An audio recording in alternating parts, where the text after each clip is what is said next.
Good morning students, myself Rajeshwari Devi Rathore. हम जर्मनी में नाजीवाद कर रहे थे। आज हम लेंगे हिटलर की गृह नीति। तो गृह नीति में जो पॉइंट्स हैं उनमें पहला है राइक्सटेग या लोकसभा में नाजी बहुमत हेतु प्रयत्न। हिटलर विधान की पीठ पर सवार होकर चांसलर बना था। वह अभी कुछ समय उसकी सवारी और करना चाहता था, बाद में उसकी पीठ में छुरा भोंकना ही था। अपनी ही सरकार में नाजी अल्पसंख्यक थे, लोकसभा में भी उनका बहुमत नहीं था। हिटलर ने इसका वैधानिक इंतजाम किया। लोकसभा भंग कर 5 मार्च 1933 ईस्वी को नए चुनाव करवाने की उसकी मांग स्वीकार कर ली गई। चुनावों में अपने दल की सफलता सुनिश्चित करने हेतु विरोधी दलों के दमन और षड्यंत्रों का सहारा लेने से वह चूका नहीं। 27 फरवरी 1933 ईस्वी की रात्रि में राइक्सटेग भवन में लगी आग के लिए कम्युनिस्ट पार्टी को उत्तरदायी ठहराकर उसने राजनीतिक लाभ उठाया। दूसरा है संवैधानिक छेड़छाड़ एवं वैधानिक शक्तियां हड़पना। 5 मार्च 1933 के निर्वाचन में अपने समर्थकों सहित एक कामचलाऊ बहुमत हिटलर के उद्देश्यों की पूर्ति के लिए पर्याप्त था। हिटलर ने व्यूह रचना द्वारा वैधानिक शक्तियां हड़पना प्रारंभ कर लिया। मार्च 1933 ईस्वी की आज्ञप्ति द्वारा प्रांतीय विधान सभाओं के निर्वाचन, अवधि एवं भंग होने के संबंध में अनेक मनमाने प्रावधान किए गए। नेक्स्ट, तीसरा पॉइंट है राजनीतिक दलों एवं विरोधियों का सफाया। नाजी पार्टी और राज्य एकाकार हो गए। अन्य सभी दल भंग कर दिए गए। कम्युनिस्टों की बारी सबसे पहले आई, सबसे बाद में कैथोलिक सेंटर पार्टी की। नेशनल पीपल्स पार्टी का तो धीरे धीरे नाजी दल में विलय ही हो गया। 1933 तक कुछ विरोधी दलों को दबा देने और शेष के स्वेच्छा दिखाई देने वाले विघटन से नाजी क्रांति पूरी हो गई। हिटलर ने पहले साम्यवादियों, फिर समाजवादियों और इनके बाद अपने निकट के दलों का दमन किया। इनके नेताओं को जेलों में ठूंस दिया गया, दफ्तरों पर छापे मारे गए, कोष जब्त कर लिया गया, सभाओं पर प्रतिबंध लगाया गया। नेक्स्ट है तृतीय साम्राज्य का निर्माण एवं वाइमर गणतंत्र का विनाश। तृतीय साम्राज्य यानी थर्ड रीच एक महान जर्मन साम्राज्य जिसमें सब जर्मन एकबद्ध हों का निर्माण करना नाजियों का मूलभूत लक्ष्य था। 5 मार्च 1933 ईस्वी के चुनावों के बाद लोकसभा पर हिटलर का वर्चस्व कायम हो गया। पोट्सडम के पुराने चर्च में तृतीय जर्मन साम्राज्य की घोषणा की गई। गणतंत्र के राष्ट्रीय ध्वज को हटाकर पुराने जर्मन साम्राज्य का झंडा नाजी प्रतीक चिन्ह स्वास्तिक के अंकन के साथ राष्ट्रीय ध्वज के रूप में स्वीकार किया गया। वाइमर गणतंत्र की धूमधाम के साथ अंत्येष्टि कर दी गई। नेक्स्ट है एकात्मक शासन का विकास। हिटलर ने जर्मनी के संघात्मक स्वरूप को बदलकर उसे एकात्मक स्वरूप देने का प्रयत्न किया।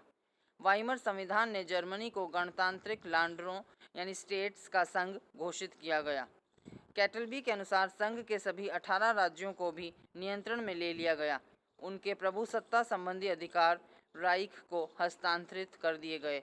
उनका प्रशासन गृह मंत्रालय की अधीनता में कर दिया गया और बिस्मार्क के एकीकरण के संघात्मक स्वरूप को नष्ट या पूर्ण जैसा भी समझा जाए कर दिया गया। नेक्स्ट है प्रशासन का नाजीकरण। प्रशासनिक सेवाओं में भी परिवर्तन किए गए। छोटे बड़े सभी अधिकारी हिटलर के चमचे हो गए। राज्य के सभी कार्यों और संगठनों में नाजीवाद की विचारधारा का प्रचार किया गया। उद्योग, वाणिज्य, कृषि, परिवहन, वित्त, चिकित्सा, स्वास्थ्य, शिक्षा, संस्कृति, ये सभी विभाग नाजी दल के नियंत्रण में हो गए। नेक्स्ट है लोकमत का अपहरण। लोकमत पर निर्भरता ही 20वीं सदी के अत्याचारी शासक का पूर्ववर्ती एकाधिपतियों से सारतः भेद प्रदर्शित करती है। हिटलर जनमत के प्रभाव से परिचित था, इसीलिए सत्ता प्राप्ति के पूर्व एवं पश्चात भी उसे भ्रमित कर अपने पक्ष में रखने का उसने सदैव प्रयत्न किया। दुष्प्रचार, अनर्गल प्रचार, जिसे प्रोपेगेंडा कहना ज़्यादा उपयुक्त है, के द्वारा प्रत्येक समस्या का एक कथित कारण निरूपित करना, स्वयं को मुक्तिदाता के रूप में प्रस्तुत करना हिटलर की रणनीति का ही अंग था। नेक्स्ट है संस्थाओं की स्वायत्तता एवं व्यक्तियों की स्वतंत्रता का हनन। विधायिका, कार्यपालिका, न्यायपालिका आदि प्रत्येक संस्था तथा शिखर से लेकर चौपाल तक की संस्थाओं की स्वायत्तता का निरंतर ह्रास हुआ। नगरपालिका और ग्राम परिषदों के अध्यक्ष भी केंद्र सरकार द्वारा मनोनीत किए जाने लगे। केंद्र द्वारा नियुक्त अधिकारी सर्वे सर्वा हो गए। सर्वसत्तावादी राज्य में व्यक्ति का कोई महत्व नहीं होता, उसका सर्वस्व राज्य को समर्पणीय होता है। अतः व्यक्ति की स्वतंत्रता और उसके मौलिक अधिकारों का यहाँ कोई अस्तित्व नहीं होता। नाजी राज्य में भी समस्त व्यक्तिगत स्वतंत्रताएं जो वाइमर गणराज्य का उपहार थीं, छीन ली गईं। भाषण, अभिव्यक्ति, संगठन, आस्था आदि की स्वतंत्रता पर प्रहार किए गए।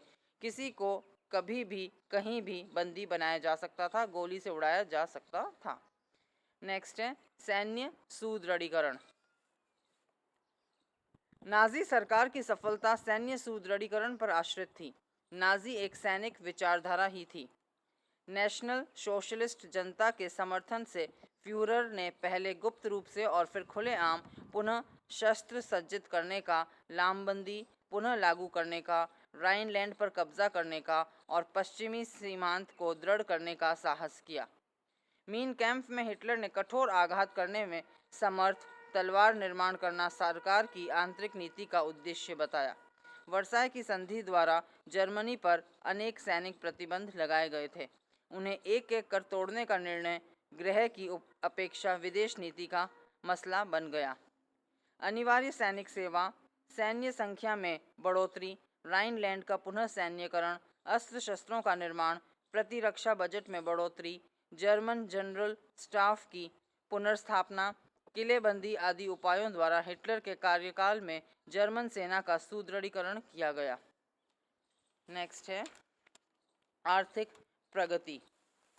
हिटलर सौभाग्यशाली था कि आर्थिक मंदी के कारण उसका उत्कर्ष संभव हुआ, परंतु उसके सत्ता संभालने तक मंदी की दुखद स्मृतियां ही शेष रहीं।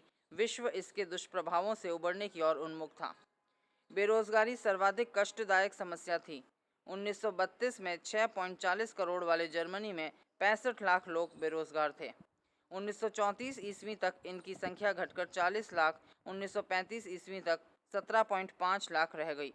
मई 1938 में तो केवल 3.38 लाख लोग बेरोजगार थे, जिनमें से ज़्यादातर नियुक्ति योग्य ही नहीं थे। वस्तुतः यौद्धिक अर्थव्यवस्था अपनाने के कारण अब तो देश श्रमिकों की कमी का सामना कर रहा था। उठाए गए अनेक कदमों के फलस्वरूप बेकारी की समस्या का उन्मूलन हो सका। व्यापार, वाणिज्य और उद्योग के संबंध में आर्थिक राष्ट्रवाद के सभी सिद्धांतों को अमल में लाया गया। आत्मनिर्भर अर्थव्यवस्था के विकास हेतु हर तरीका अपनाया गया। सघन सैन्यकरण, सार्वजनिक निर्माण कार्य से भी अनेक युवाओं को आजीविका प्राप्त हुई। आयात शुल्क बढ़ाया गया, स्वदेशी वस्तुएं खरीदने का आह्वान किया गया, जर्मन प्रतिष्ठानों को अपना माल जर्मन जहाज़ों से ढुलाने का निर्देश दिया गया। नेक्स्ट है सांस्कृतिक हस्तक्षेप। जर्मन संस्कृति, साहित्य, प्रेस, संगीत, चित्रकला, मूर्तिकला, वास्तुकला, नाटक, सिनेमा और रेडियो के समन्वय का कार्य डॉक्टर गॉयबल्स के निर्देशन में गठित राइख कल्चर चैम्बर को सुपुर्द किया गया। इसके पीछे अनार्य या गैर नाजी तत्वों से संस्कृति की शुद्धि का निहितार्थ था। कठोर सेंसरशिप लागू की गई और सांस्कृतिक गतिविधियां राजनीतिक और प्रचारात्मक होती गईं। शिक्षा के क्षेत्र में पाठ्यक्रमों, पाठ्यपुस्तकों और नियुक्तियों का नाजीकरण किया गया। जर्मन राष्ट्र की मिथकीय महानता, जर्मन प्रजाति की श्रेष्ठता का सिद्धांत, उग्र राष्ट्रीयता, आज्ञाकारिता, अनुशासन आदि का पाठ्यक्रमों में समावेश किया गया। शिक्षा व्यवस्था पर सरकारी नियंत्रण स्थापित किया गया। जर्मन नायकों की सूची में हिटलर का जीवन वृत्त भी पढ़ाया जाने लगा। जर्मन जाति के उत्थान के लिए बच्चों के स्वास्थ्य, बल और सौंदर्य की ओर विशेष ध्यान दिया गया। खेलकूद, शिविरों एवं खेतों में अनिवार्य श्रम द्वारा विद्यार्थियों को हुष्ट-पुष्ट बनाया जाता था। नेक्स्ट है धार्मिक नीति। हिटलर चर्च पर राज्य के पूर्ण नियंत्रण का पक्षधर था। वह तो स्वयं मानो एक नए संप्रदाय नाजी का प्रवर्तक था, अतः सबका अपने संप्रदाय में मतांतरण या धर्मांतरण करना उसकी धार्मिक नीति का लक्ष्य था। उसने चर्च पर निरपेक्ष नियंत्रण स्थापित करने का प्रयत्न किया, परंतु उसकी धार्मिक नीति सफल नहीं हो सकी। जर्मनी में ईसाइयों के प्रोटेस्टेंट एवं कैथोलिक चर्च थे। 1933 ईस्वी में जर्मनी में प्रोटेस्टेंट संप्रदाय के 29 समूह थे। नाजियों ने डॉक्टर लुडविग मूलर के माध्यम से इन पर अपना नियंत्रण स्थापित करने का प्रयत्न किया। विभिन्न प्रोटेस्टेंट चर्चों का एक संघ, जर्मन एवेंजेलिकल यूनियन, बनाया गया। कैथोलिक चर्च और नाजी सरकार के मध्य भी वैमनस्य बढ़ने लगा। हिटलर के चर्च पर निरपेक्ष नियंत्रण स्थापित करने के प्रयत्न का प्रोटेस्टेंट और कैथोलिक दोनों क्षेत्रों में दृढ़ विरोध किया गया। अत्यंत हठपूर्ण विरोध प्रोटेस्टेंट पेस्टरों यानी धर्माचार्यों की ओर से हुआ।